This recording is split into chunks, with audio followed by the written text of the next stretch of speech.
ওয়াকফ বোর্ডটা আসলে কি? মুসলিমদের যে ধর্মীয় সম্পত্তিগুলো আছে বা তার যে দান করা সম্পত্তিগুলো আছে সেগুলো দেখাশোনা করার জন্য যে একটি স্বশাসিত বোর্ড আছে তার নাম হচ্ছে কি ওয়াকফ বোর্ড। বর্তমানে ভারতবর্ষের সমস্ত রাজ্যে একটি করে ওয়াকফ বোর্ড আছে এবং তার সঙ্গে সঙ্গে আমাদের ভারতবর্ষে একটি আছে সেন্ট্রাল ওয়াকফ কাউন্সিল। এবার এদের আওতায় যা সম্পত্তিগুলো আছে সেগুলো কী ধরনের সম্পত্তি হয়?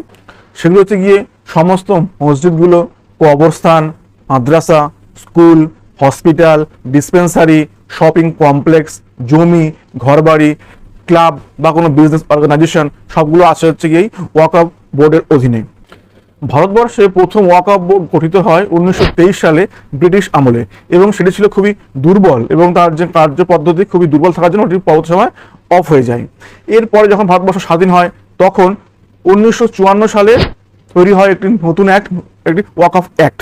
তার মাধ্যমে আবার আমাদের ভারতবর্ষে হয় ওয়াকফ কাউন্সিল সৃষ্টি হয়। পরবর্তী সময় এখন যে সমস্ত বোর্ডগুলো আছে আমাদের ভারতবর্ষের প্রত্যেকটি রাজ্যে আছে সেগুলো মূলত 1995 সালের ওয়াকফ অ্যাক্ট অনুযায়ী তৈরি করা হয়েছে। বর্তমানে আমাদের পশ্চিমবঙ্গে প্রায় 80,480 সম্পত্তি আছে এই ওয়াকফ বোর্ডের অধীনে এবং সবচেয়ে বেশি সম্পত্তি আছে হচ্ছে উত্তরপ্রদেশে, দেন আছে পশ্চিমবঙ্গে, তারপর আছে কর্ণাটকে।